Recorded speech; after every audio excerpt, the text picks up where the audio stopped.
Good morning and welcome to the Oasis Center for Spiritual Living, where we come together as one, providing spiritual tools for daily living. For those of you who don't know me, I'm Reverend Tucker. I'm the senior minister here at the Oasis, and good morning to you all. Today's our celebration Sunday for the 10 weeks on the road to prosperity, which is based on my book. And so we're going to have a wonderful celebration today. Let me think here.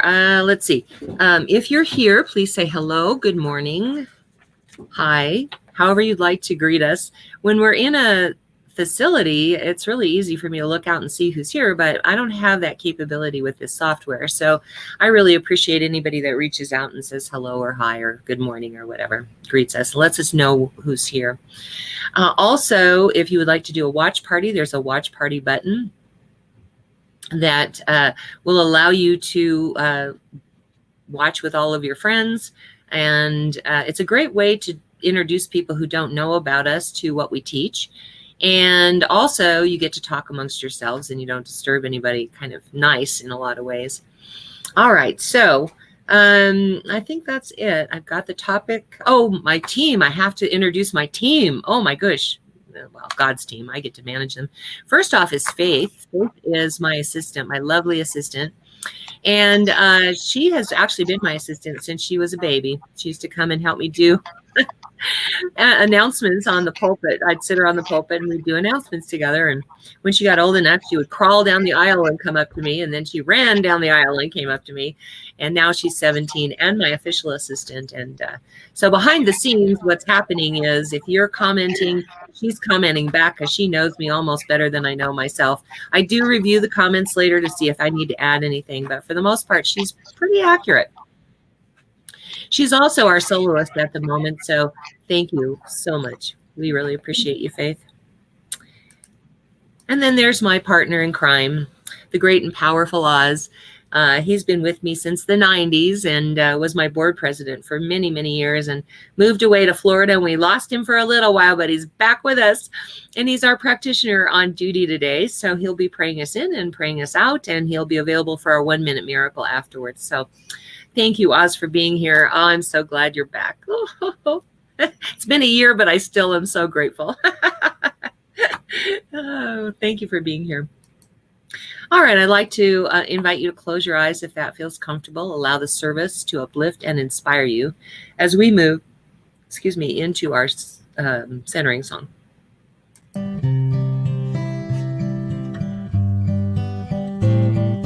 Surely the presence of God is in this place.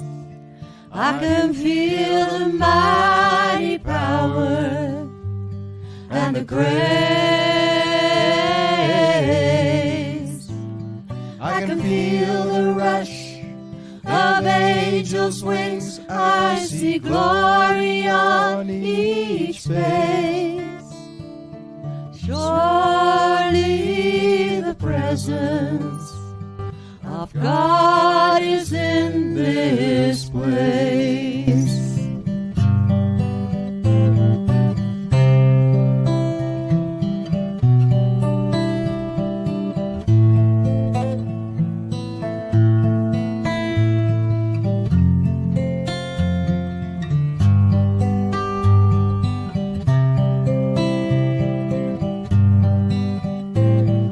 Surely the presence of God is in this place. I can feel the mighty power and the grace.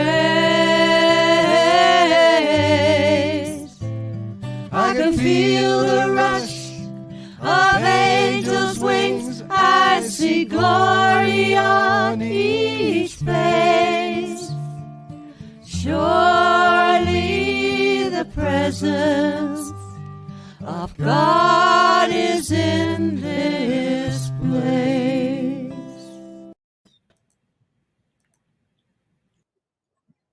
The presence of God everywhere and always, wherever you are, whenever you are. God's presence is all-encompassing, in all places at all times, uplifting and inspiring each moment of our lives, creating in us as us. It is who and what we are. And I know that this is a blessing that we can choose to participate in. And I know that this is a good thing, for all good things come from that one infinite and all-powerful source. And I know that being part of that is being right here, right now in our service, and as we go forward in our lives. I know this is a blessing that continues to unfold. And I allow that perfection to manifest right here, right now, as who and what each of us are. For being part of that process, I give great thanks, and I let it be so, and so it is. And so it is. Thank you, Oz. So this next song is one of Reverend Fairy Elaine Silver's songs that we do each week. We are all one. If you know the words to the song, sing it loud and sing it proud, because you can't bother anybody, right?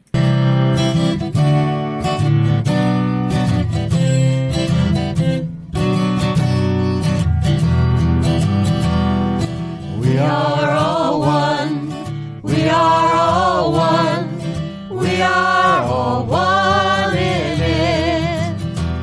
I hear it and know it, my being. Spirit is all I am seeing. For God is all there is. Grateful am I to be living, open to what I receive, honoring what I've been given, sharing now what I believe. I remember the oneness around me. I surrender to infinite light, knowing the love that's surrounding me is within me by day and night. And we are all one. We are all one. We are all one in it. Yes, we are all one. We are all one. We are all one in it. Goodness gracious, hello. If you're here, say hi, good morning, hello, whichever way you want to greet us. Lets me know who's here. In a facility, I'd be able to see that. Here I can't. So it's really nice if you let us know that you're here. And if you like something that you hear, whether that be in the song that Faith is going to sing at the end, or whether that's going to be something that I say or a prayer that Oz does, use the little like button, the thumbs up. And if you love something, of course, send us love. We love getting love. And if something strikes you as really powerful, perhaps I've said it a million times and this time you hear it differently, or perhaps it's something that you've heard somewhere out there and I just, I hit the mark today, please do the wow button. That way I know I am definitely on track. All right, so for those of you who are coming for the first time, I just want to acknowledge you for being here. There's 1,000 things you could be doing on a Sunday morning. We're glad you're here with us. We have been doing a series based on my book, 10 Weeks on the Road to Prosperity, which uses the metaphor of a road trip. And we have these inspirational stops along the way where we are using a spiritual principle and we have spiritual tools that we've been developing, spiritual practices. So this week is the culmination of that program, and it is our celebration because it's been a long road. There's a lot we've been doing. We've increased our spiritual practice every day by just a little bit. Everything takes just a few minutes a day, but when you put it all together, it is a chunk of your time, and I appreciate that. But it's also good for you. I mean, that's the thing that's really important, is that it allows you to make a permanent change to your situation, your financial situation, your health situation, your relationship situation, whichever way you're going to use this for. We're using it for prosperity in this program, but all of the principles and all of the tools can be used no matter what the issue is for you to heal the issue and permanently make a change. I know that these are a lot of spiritual practices we've been doing. But what happens is, like at Christmas time, I know a lot of people actually, that will work 2 and 3 jobs to try and get money so that they can have a nice Christmas. And they're willing to put all that work in to just temporarily change their situation. But those same people then, when you tell them, do this spiritual practice and it will make a permanent change, are like, I don't have time. I'm so busy. And so what I want to say to you is, you want to make sure that you are doing these spiritual practices on an ongoing basis. We've presented them here in this program. We got you going. You're full steam ahead now. Let's keep going. All right. So the first week we talked about gratitude, and gratitude is such an important piece of everything that you do. And it doesn't matter, again, whether you're using it for prosperity or health or relationships, whatever you're using it for, gratitude will get you there. It is the great magnetic force in the universe that allows us to manifest that which we are trying to manifest, whether that is money or just a better way of living, whether that's health, if we want to have very good health, if we want to have the right relationship where we feel valued and respected and loved. Gratitude will get you there, because you want to be grateful not for what's happening in your life that you don't like, but grateful for the things that are there, that are good. And so what you do is, if you're focused on the things that aren't working, you need to get back into focused on what is good in your life. I don't care if it's finding socks in the washing machine or the dryer that you've been looking for, or being grateful for rain so that your garden grows, or being grateful for whatever it is. You just want to be grateful. And so this entire program, what we've been doing is getting up in the morning and greeting the day, however you want to do that. I had the pleasure of rooming with Dr. Marjorie Stamm from Mile High when we would go out of town for these minister conferences, and she would swing her legs over that bed in the morning and say, "Praise God, this is the day that God has made, and it is good." And not only did it make her day better, but just listening to it made my day better. And so I developed that practice. I don't use those exact words most of the time. I just go, "Oh, praise God, it is good today," or something like that, whatever resonates with you. Also, Faith sang a song the very first week that is a perfect example of what you can do first thing in the morning. Thank you for this day, Spirit. Thank you for this day, right?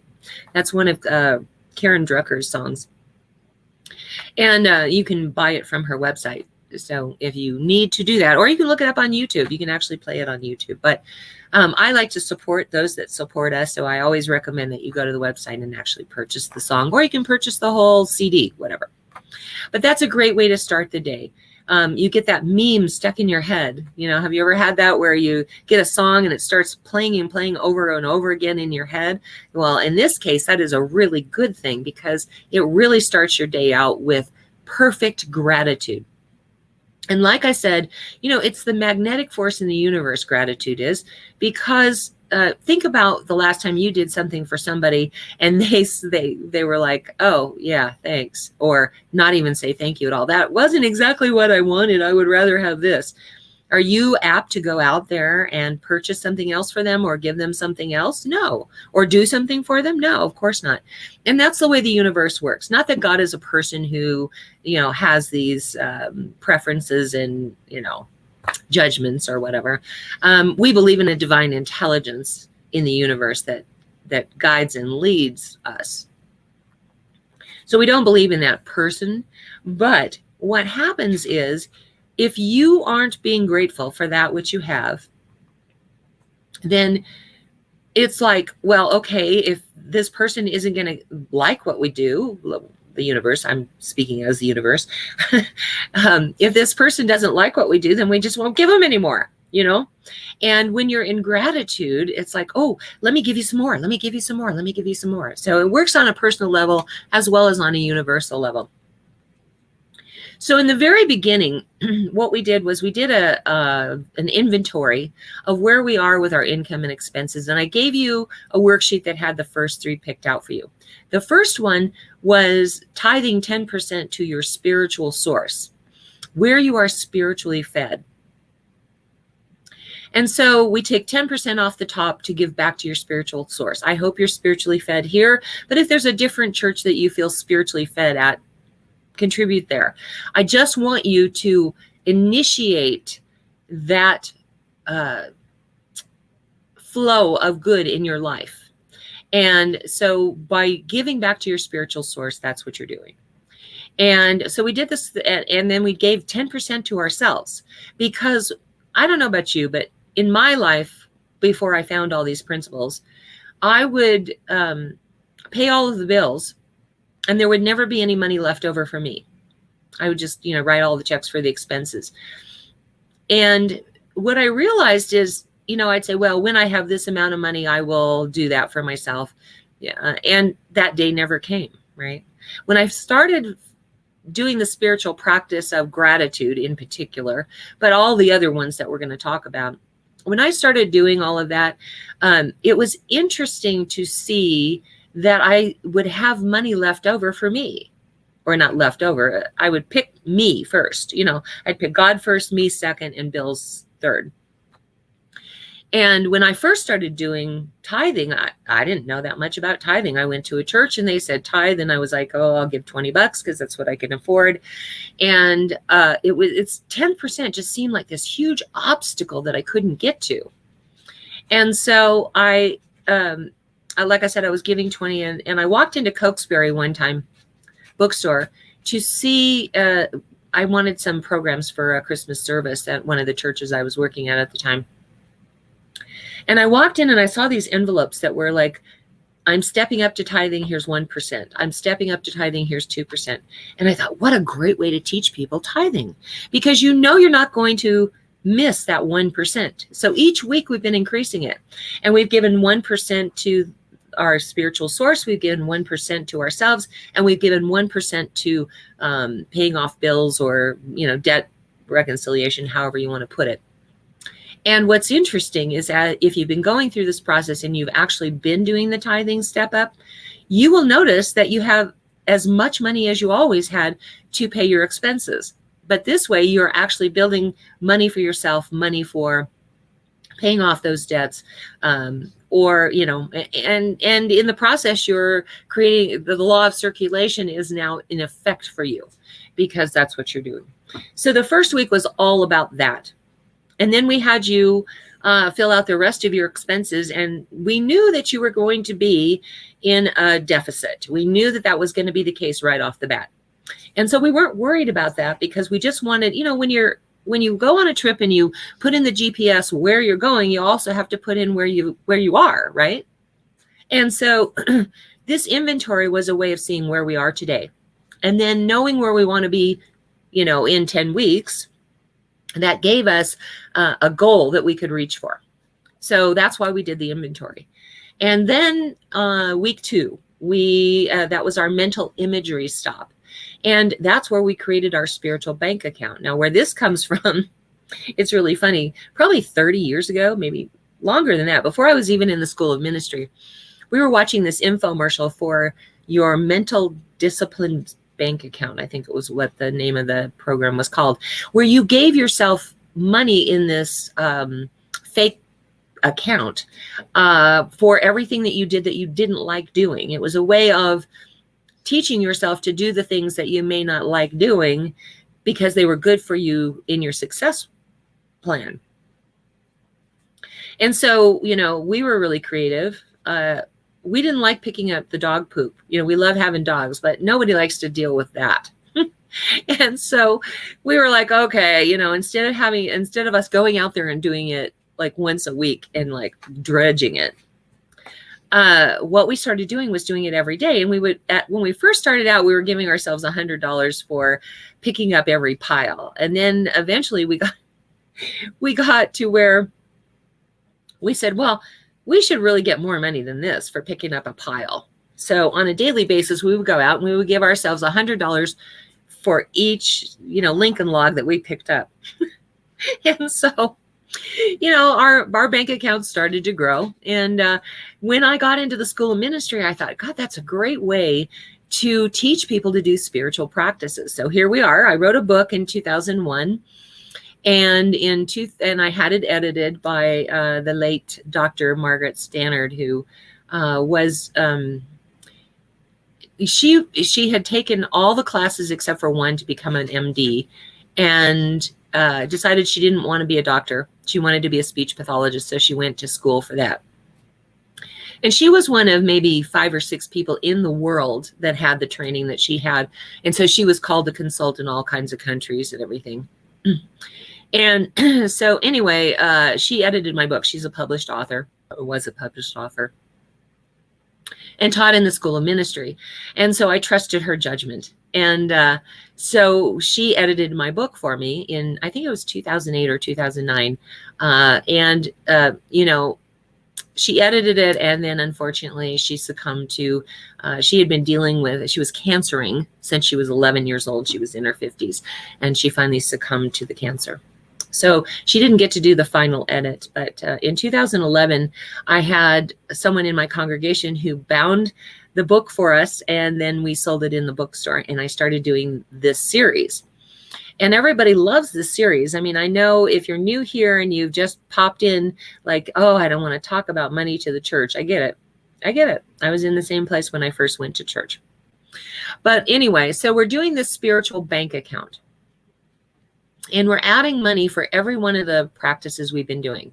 The third week, we were doing the co-creation stop, where we started doing affirmations because we were uncovering our beliefs that were limiting our abundance and our prosperity.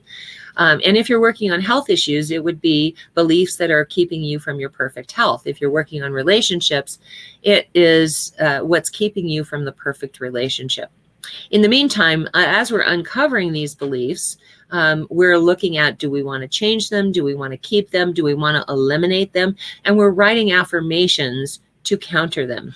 And the reason I bring up Dr. Margaret Stannard is my brother had a pretty massive stroke on the left side of his brain. It crossed over into the right brain, over the midbrain. And so he lost his ability to communicate. No, Daisy, go. He lost his ability to communicate. And we called in Margaret Stannard, Dr. Stannard, to help us. And she went over the x-rays and the MRIs and the CAT scans and everything, and really talked to us about the way the brain worked. And she was mid her explanation, and I had this major aha about affirmations. She said, the brain starts out flat, and then through repetition, it develops grooves in the brain. And so the neural pathways are firing. And so you can create better neural pathways. And so she said, we're going to be working on the right side of his brain to develop neural pathways that will allow him to learn how to talk again. And all of a sudden I went, oh my God, is that why affirmations work? And she said, absolutely, that's why affirmations work. And so I have started teaching affirmations this way. I've been explaining that when you're born, your brain is smooth. It's a smooth surface, not like a cue ball, but it is a smooth surface. And through repetition, you develop these grooves that allow your synapses to fire. You've created neural pathways that have ready access, so you don't have to think about things anymore. For example, when you learned how to drive, I don't know if this was your experience, but it was my experience. When you first start to drive, learning how to drive, you're like, I put my foot on the gas. Now I put my foot on the brake. Now I look in the rearview mirror. Now I put on the blinker, right? Did you go through that? I did. And it was like, and by the way, look for traffic. And by the way, watch what other drivers are doing. And by the way, and that was a lot to take in when you were first doing it. But through repetition, you've developed great grooves in your brain that have allowed the synapses to fire so readily that you don't have to think about that anymore. And these days, when I'm driving, I rarely think about where my feet and my hands are. I'm more concerned about what's going on in the street. Are there cars coming? Am I turning to the left? Am I turning to the right? Who's got right of way? That's the kind of stuff that my brain is now working on. Excuse me. I barely have to keep track of any of that other stuff And that's because I have developed these deep grooves in my brain in relation to driving a car. So when you think about affirmations, that's what you're really doing. You're creating these deep grooves in the brain every time you do the affirmation. And because we know from week 2, when we go to the movies, for example, and it's a sad movie, we cry, right? We know it's not real. We know that the character over there has nothing to do with us. We don't even know that person, and yet we cry. And that's because our brain does not know the difference between fact and fiction. So when we're working on these affirmations, what we're doing, in addition to creating these deep grooves, is we're also creating a reality within our brain, because it doesn't know the difference between fact and fiction. So the more times I say this affirmation, the more my brain, my mental abilities captures that and says, oh, okay, this is real. Okay. And again, we're working on it from the perspective of looking at our belief systems and what we need to change and what we need to get rid of, and then doing affirmations that counteract those beliefs. All right. Then in week 4 was our intention stop. And we started talking about claiming an intention for ourselves. You know, I don't do on New Year's, I don't do resolutions. And the reason I don't do resolutions is because for me, I don't know about you, but for me, it's always been a setup, because I can't ever do the resolutions that I've set out for myself. I can't keep them up. I'll do them for a week or two, maybe a month, and then I slide off, right? But what I do like is setting an intention for the year. This is what I intend to work on this year. And so Faith will be talking about her intention jars in a little while. She has a business that she creates intention jars. And one of the things that I think it does is it helps us see the intention jar. Here's one of them. When you see this intention jar, it reminds you of what your intention is, right? So one of the most important things that you can do is set an intention for your prosperity. What do I want to do with that money? Okay. So in week 4, we started writing checks on our spiritual bank account, because by this point, let me look at here. So if we have been doing gratitude every week, we have been accumulating $7,700 in our spiritual bank account just for doing the gratitude work alone. That's every week. By doing that for all 10 weeks, we've now accumulated $77,000 just in gratitude work alone. And then week 2, we started the spiritual bank account. We were still doing our gratitude, but we were recording each time we did our gratitude and giving ourselves $100 for recording it. Okay, so if you've been doing that all along, let's see, for the week, just doing the recording was $2,100 a week, which, if you're doing it for all 9 weeks, was $19,200 in your spiritual bank account. You ready for the whopper? Okay, affirmations, we said, each time you say your affirmation, you're going to give yourself $100, right? And if you did the affirmation 100 times like we asked you to, that was $10,000 a day, right? And that turned into $70,000 in a week. And if you've been doing it all along, dun, dun, dun, dun, dun, $360,000 is what you've been putting in your spiritual bank account. You see how that works? And your brain, again, does not know the difference between fact and fiction. And so now we're going to start writing checks on that bank account. We're not going to send them anywhere. Please understand. I'm not asking you to commit forgery or fraud or whatever that is. What I'm asking you to do is to make a copy of your check. And you're going to, if you want to pay off your bills, for example, you're going to make a list of your bills and the totals for each one. And then you're going to write a check for each one of those bills to pay it off entirely. And you're going to set those up on your refrigerator, on your mirrors, in your car, on your dashboard. Don't put it on your windshield, please. But what you want to do is you want to see that as often as possible. So it reminds you that you have already done this in mind, right? Mind doesn't know the difference between fact and fiction, so it becomes a reality. Or say you wanted to use that money to buy something that you've always wanted, but you just never felt like you had the resources to afford. So you're going to take a picture of whatever that is, the color, whatever, the size, the color, however you want to do it, whatever it is that it is. You know, I had one congregant. I just adored this lady, Peggy, and she manifested a what was it called? Oh, a Mini Cooper this way. She put the exact picture of the color and the model and everything else up on the refrigerator, and she wrote a check for the full amount to that dealer, and she put it up on the refrigerator along with that picture, and she looked at it all the time. She put it on her mirrors, she put it on her dashboard, she put it everywhere that she would be so that she would see it. In 3 weeks, this woman got a Mini Cooper, honest to God, using these practices.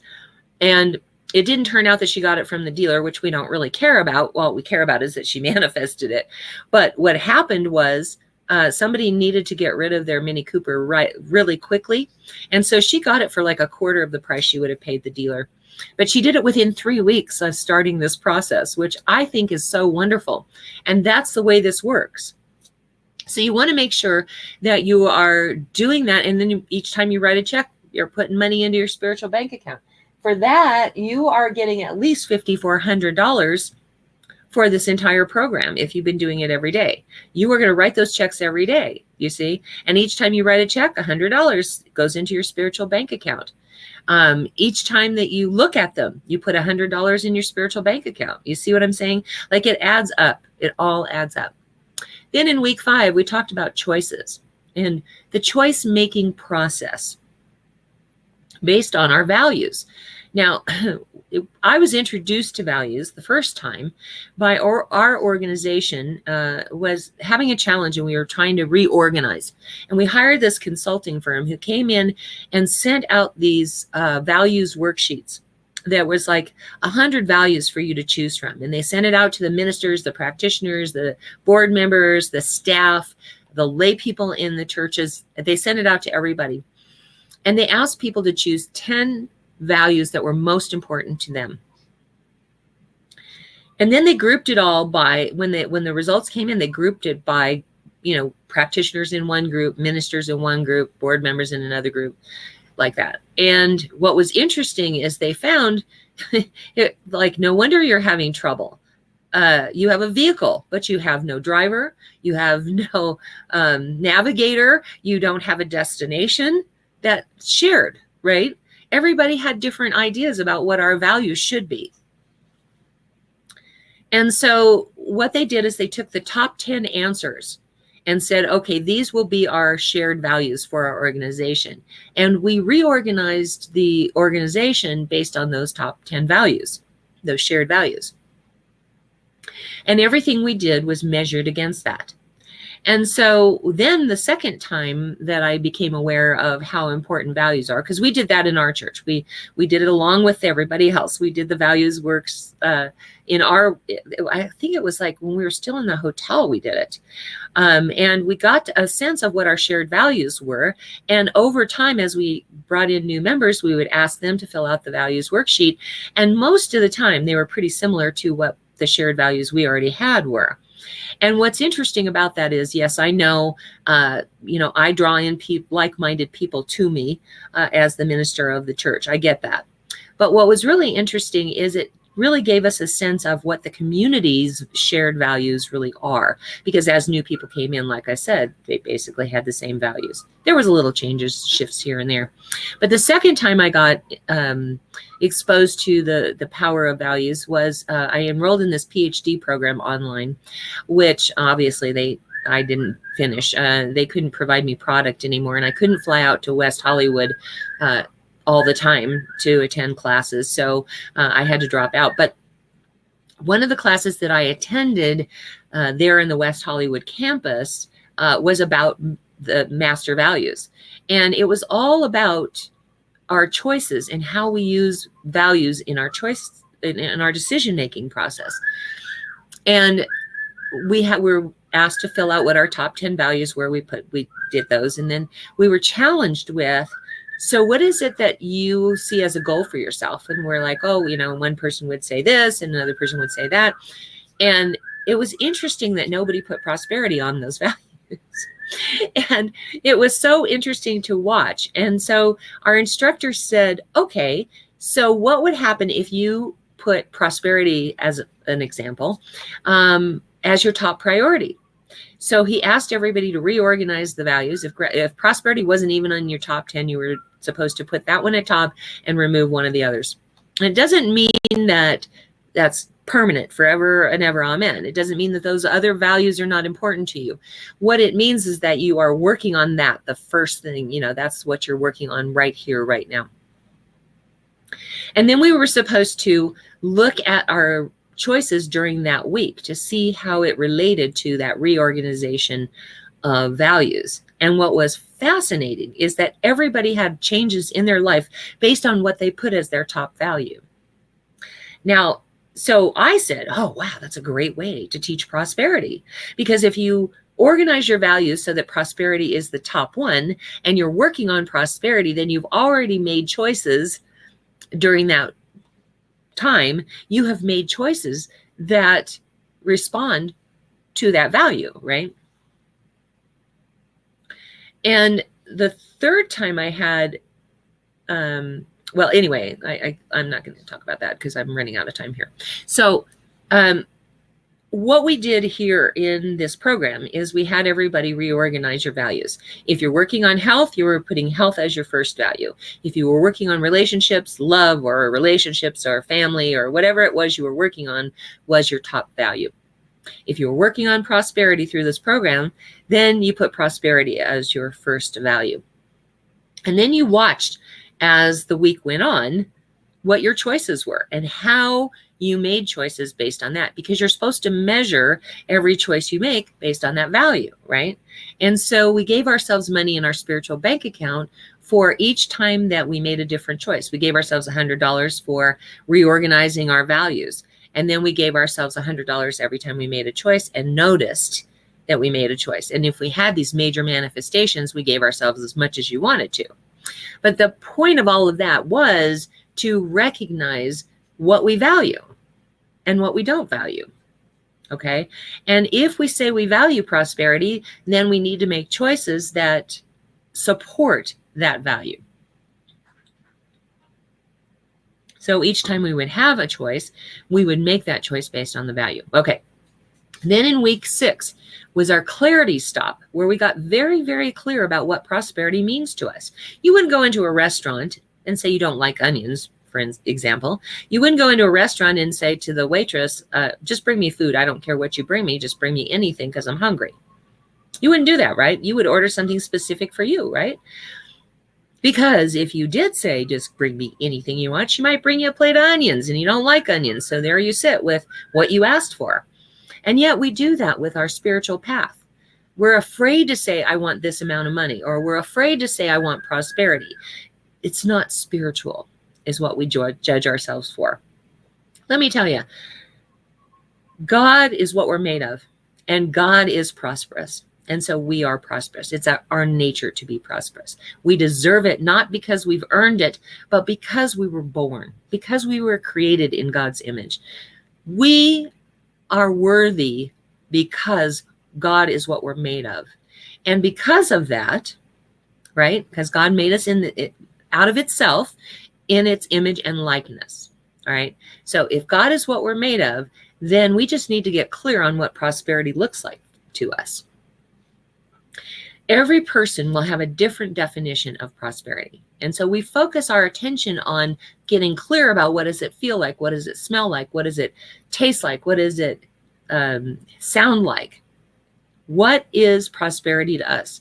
And once you became totally clear about what prosperity meant to you, we began to do visualization. Now, visualization's been being done for a long, long time. Athletes do it. Successful business people do it. Actors, entertainers, all do visualization. They don't visualize the process. They visualize the end goal. And so if you're working on health, you're not going to visualize yourself going to a specific doctor and getting a specific answer. You're not going to visualize yourself taking a supplement or some herb or mineral or something like that, and it's going to be the thing that does it. No. If you are visualizing health, you're going to visualize what it's like when you are healthy. You know, whatever you're limited by now, you're free of that, right? When you're healthy. So What does it feel like to be healthy? What does it look like when you're healthy? What does it sound like when you're healthy? What do you smell, taste? What are the feelings that you have when you're healthy? That feeling of freedom. And you're going to focus your attention on that. Dr. Stannard, God bless her, got really angry with me about my book because I use so many visual words. And she said, every time you do that, my brain shuts down because I'm not a visual person. So she made me rewrite my book, basically, using different words than visual words. So that's why I say everything like that, like feel, taste, smell, hear, get a thing. We'll talk about that in a little bit. But any of those are going to tell you what does prosperity really feel like, look like, see like, hear, sound like. What is prosperity to me? And then you're going to visualize, not necessarily pictures, could be just a knowingness, could be a sound. I used to, I'll talk about that in a little while. But anyway, so we're going to do visualization. And each time we do our visualization every day, we're going to give ourselves $100 in our spiritual bank account. If you've been doing that, it's another $5,400, something like that for the process. All right. And then we did the receptivity stop, week 7. And what's really important is not only do we need to be active and do things actively, but we also need to be receptive. We need to be ready to receive. And so I came up with this little acronym because spiritual mind treatment, which is our form of affirmative prayer, is the tool for that week. And so I came up with this acronym, Are You Ready to Receive? RUTRT. Are you ready to receive? And what that is actually the steps of treatment. So we start out with the first 2 steps are a lot like meditation. The first step is recognition. I recognize that God is simply all there is, all there ever has been, all there ever will be, right here, right now, only God. God is the only power in the universe, only God, okay? And I bring my human awareness to that infinite power, that infinite presence of God. That's our recognition step. And then our unification step, which is if I'm made of God, right, then I am one with God. It is who and what I am, my very essence, my very life, my very being. And every thought, every action, every deed is guided and led by that ancient wisdom of the ages that lives within me, right? Now, God may not be your word. That's fine. God is my word. You can use universe. You can use whatever words you want to use, spirit, Allah, whatever.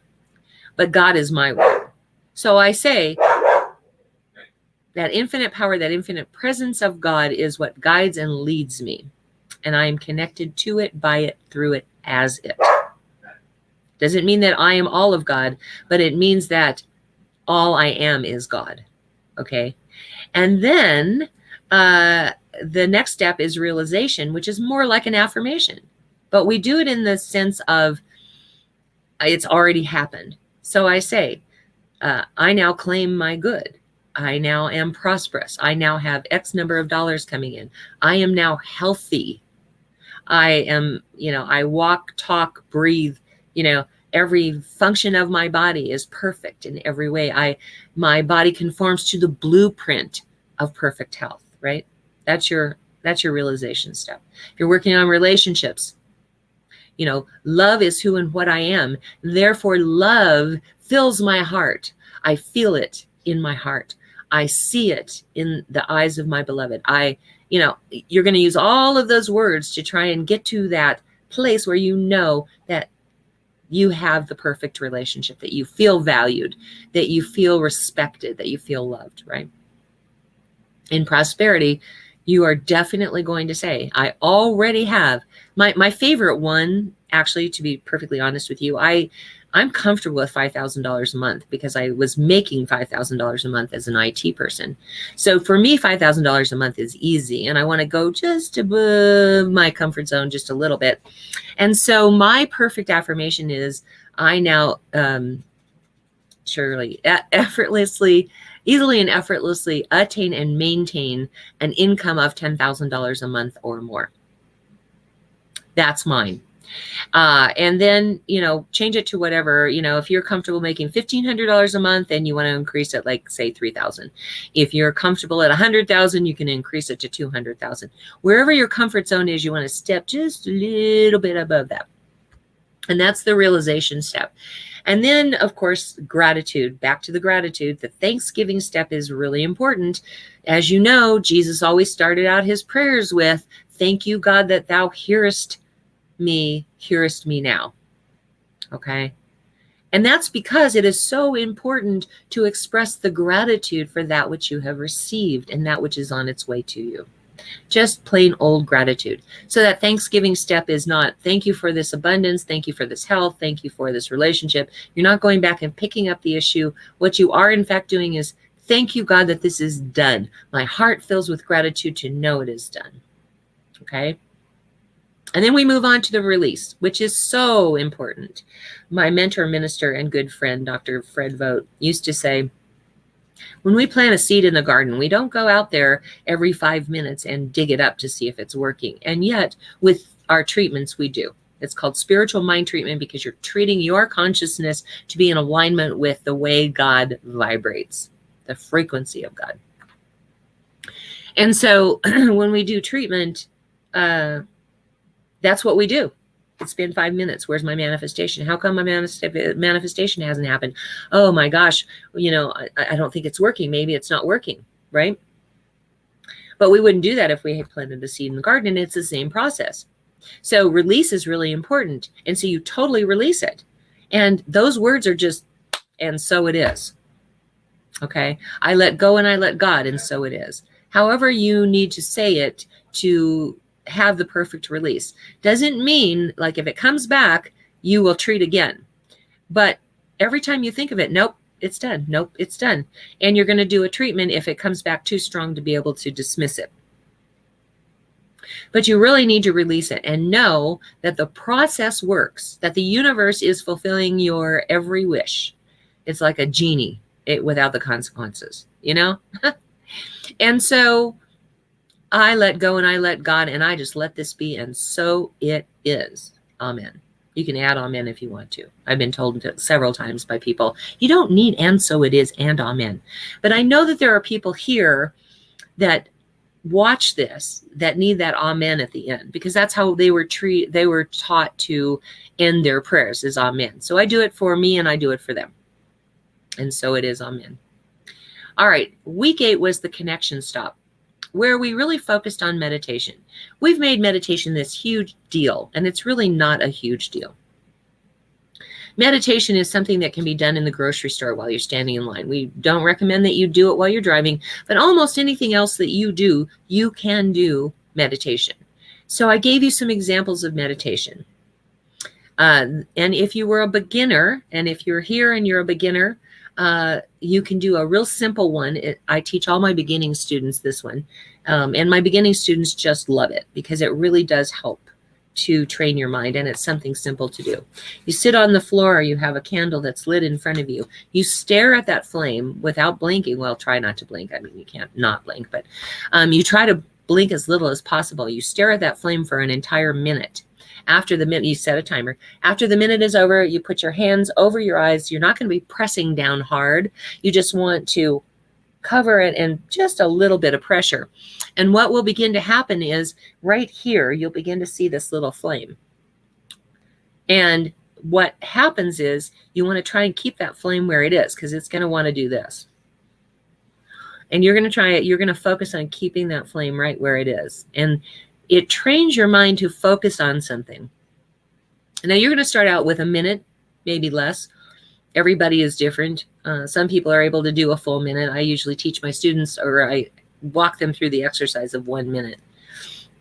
And then after you do it every day, you're probably up to 5 minutes.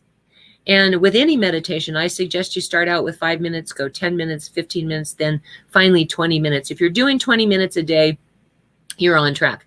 I do 2 hours a day, 1 hour in the morning and 1 hour in the evening. It also includes prayers for myself and others.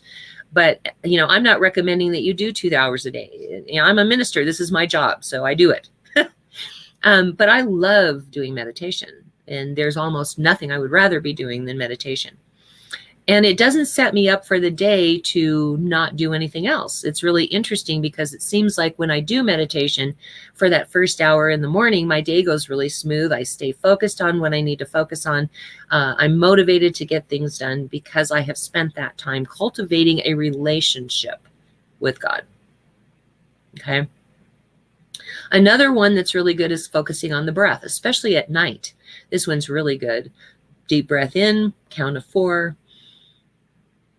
Hold for count of 4, breathe out through your mouth, count of 4. In through your nose, count of 4, and you count the breaths. It helps your mind focus, and it helps you get relaxed enough to be able to go to sleep.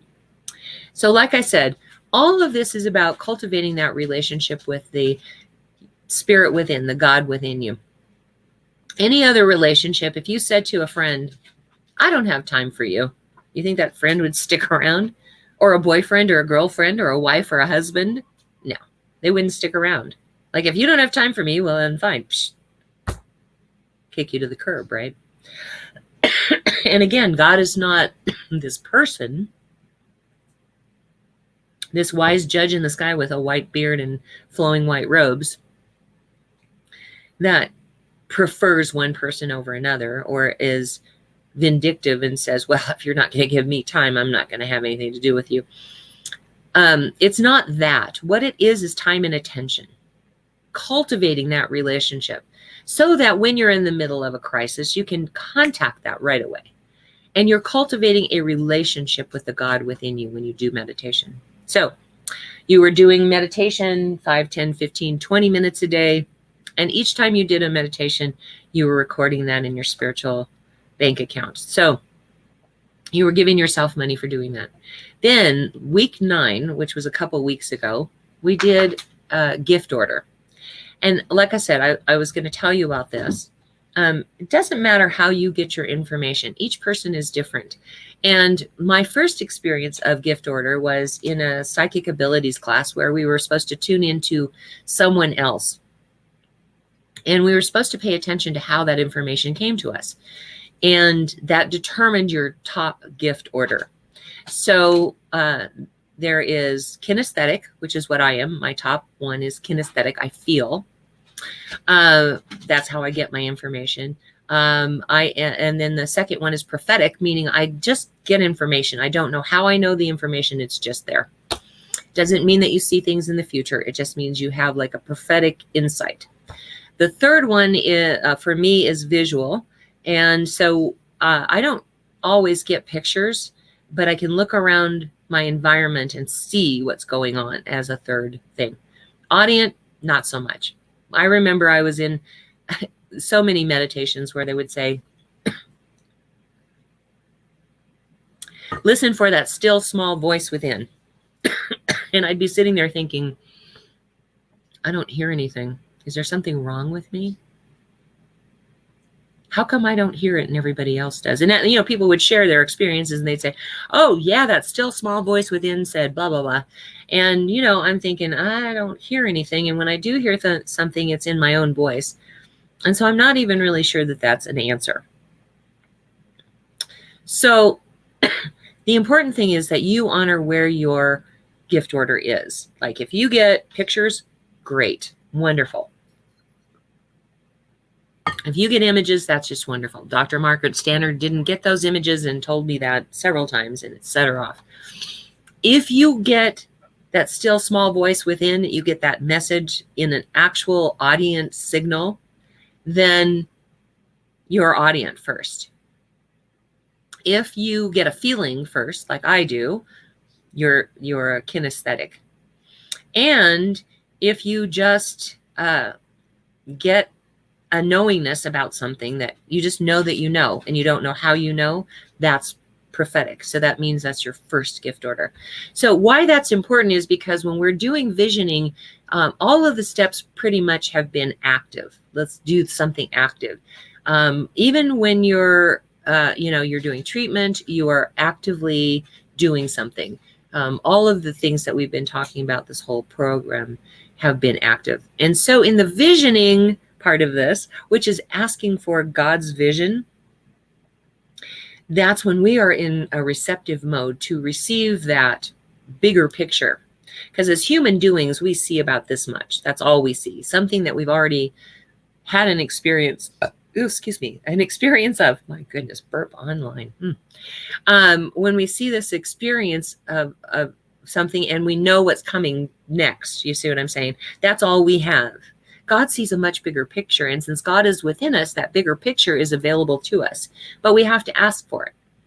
So we ask, what is God's vision for my prosperity? Or what is God's vision for my health? Or what is God's vision for my relationships? Right? The second question we ask is, what spiritual principle must I become in order to manifest that vision through me? Why? Because we cannot have that which we have not yet become. If I want to be prosperous, I must become prosperity. If I want to have a loving relationship, then I must become love. If I want to have good health, then I must become health. You see? So what spiritual principle must I become in order to manifest that vision through me? And then finally we ask, what must I release in order to become that spiritual principle?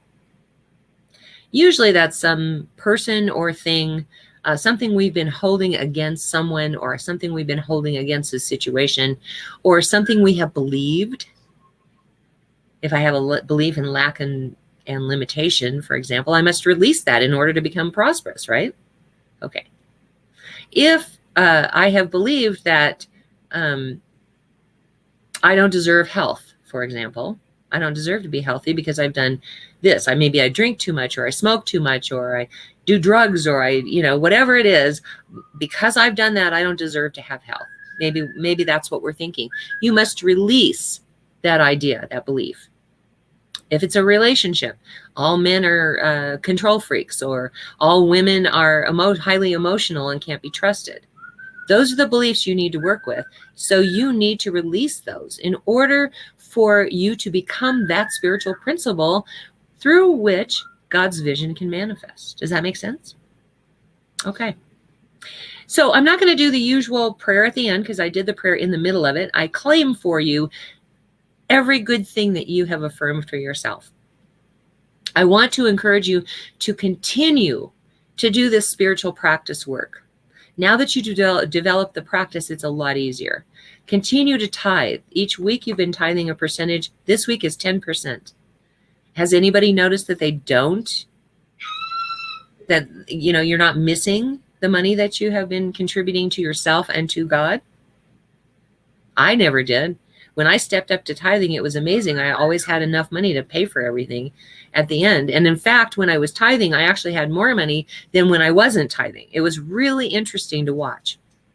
So I really invite you to continue that practice as well. Give back to your source. Give back to yourself too.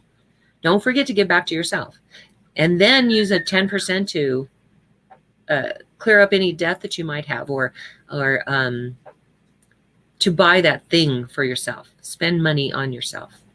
Do that. All right. So with that being said, I'm going to do the offering first, and then I'm going to have Faith sing our celebration song. All right. So this is our opportunity to receive your gifts, tithes, and offerings, and your opportunity to express your gratitude for that which you have already created in mind, but you have not seen on this physical plane yet. So Faith is now putting on the screen and in the comments our website, which is oasiscsl.org. You're going to go to that website, and about 2/3 of the way down that first page, you're going to see the offering affirmation that you're going to say along with me. And so I'm just looking at the comments. I realize that's Faith. And so whether you're watching this now in real time or you're watching it later, again, you're going to do 10% if you haven't been doing 10% up to now. Up to now. So you're going to go to oasiscsl.org. Go about 2/3 down the page, And say this offering affirmation with me right now. This perfect gift is spirit in form, circulating and blessing all it touches. Freely I give and joyously I receive. And so it is. Click on that Contribute Now button.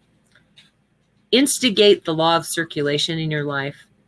Instigate prosperity coming back into your life as you listen to this celebration song, because you've earned it. You now have a Thriver's license because you did all the work for it. Here's Faith.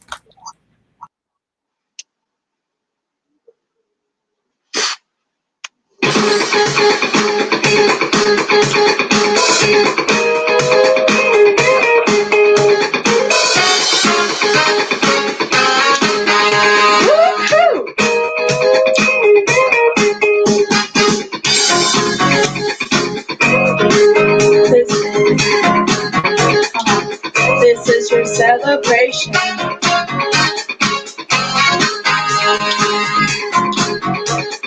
This is your celebration.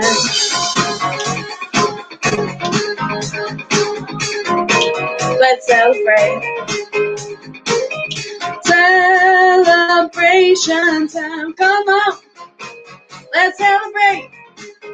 There's a party going on around here. A celebration to last throughout the years. So bring your good times and your laughter too. We're gonna celebrate your party with you. And come on now. Celebration. Let's all celebrate and have a good time. Celebration. We're gonna celebrate and have a good time. It's time to come together. It's up to you. What's your pleasure? Everyone around the world, come on.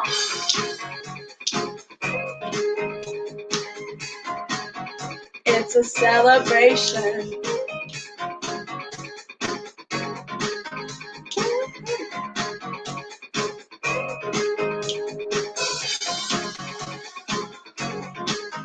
Come on. It's a celebration. Celebrate good times. Come on. Let's celebrate. There's a party going on around here. A declaration to last throughout your years. So bring your good times and your laughter too. We're gonna celebrate and party with you. Come on now, celebration. Let's all celebrate and have a good time. Celebration. We're gonna celebrate and have a good time. It's time to come together. It's up to you. What's your pleasure? Everyone around the world, come on.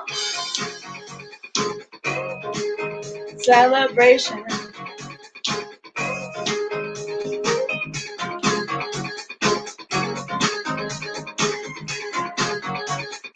It's a celebration. Celebrate good times. Come on. Let's celebrate. Come on now. Celebration time. Come on. Let's celebrate. We're gonna have a good time tonight. Let's celebrate. It's alright. We're gonna have a good time tonight. Let's celebrate. It's alright. We're gonna have a good time tonight. Let's celebrate. It's alright. We're gonna have a good time tonight. Let's celebrate. It's alright.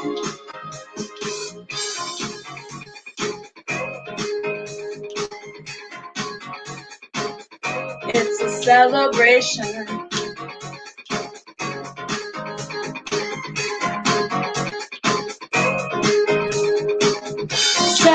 Celebrate good times. Come on, let's celebrate.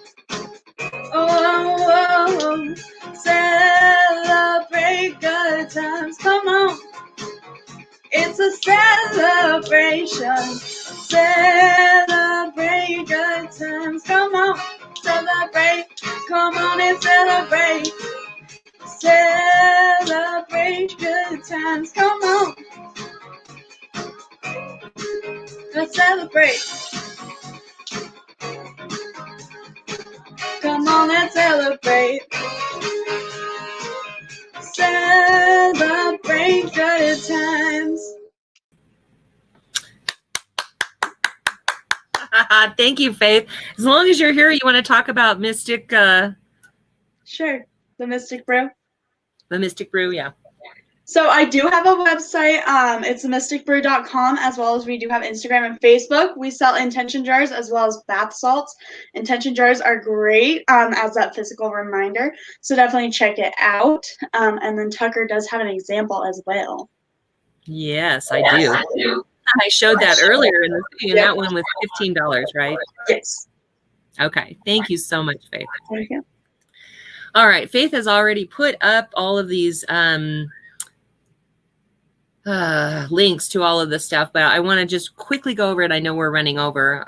I promise from now on it won't be as long. It's just too hard to give all these spiritual principles and do it all in 30 minutes. So here we go. All right. So this is Rocky Mountain Brooks and Bailey handmade malas and beads, and the proceeds go to Rocky Mountain Lab Rescue. You get a hold of her through Brooks and Bailey 0307@gmail.com. And of course, Mystic Brew. Then we have Reverend Fairy Elaine Silver's music. You have to contact her by email to find out where to send the money, because she travels all over the place and something isn't working on her website, so she can't really she needs to get Venmo or Cash App. I need to talk to her about that, actually, so that people can pay for it. But anyway, you have to get a hold of her to find out where to send the money. And then we have Karen Drucker's music. Again, we like to support those that support us. Karen Drucker has gifted us her entire collection of music and allowed us to use it every week. So we really appreciate her. You can buy it by the song, by the CD, the songbook. She has some that have American Sign Language in them. So it's a really cool way to support her. And all of her songs are great for listening to and creating the right kind of memes in your mind. All right. And then check out our website, www.oasiscsl.org. You can see our current sermons, our past sermons. You can also see our current sermons on YouTube, and you can listen to our past sermons on SoundCloud. Those are available for you. They're on our website as well. You can find out about our practitioners on our website. So go there as often as possible. All right. Thank you so much for being here with us today. I'm going to have him pray, Oz pray out, and then we're going to come back together for a final goodbye. I know that God is right here, right now, with us, in us, as us. I know the blessings that come from this are infinite if we allow them to be. I allow that for each of us right now. The perfection of life unfolding in us as us, in you as you. And I give great thanks for the perfection and the miracles that flow from that. And I let it be. And so it is. And so it is. Thank you so much for being here. There's 1,000 things you could be doing on a Sunday morning. We're glad you were here with us. Come back next week. I'm not sure what I'm talking about yet, but it'll be good. And then we have a Memorial Day celebration the following Sunday. And Tina will be back to sing a song, and Faith will be singing a song. So come back every Sunday morning, 10:30 a.m. Mountain Time. We love having you here. Stay safe, wear a mask, get vaccinated. We love you. Bye.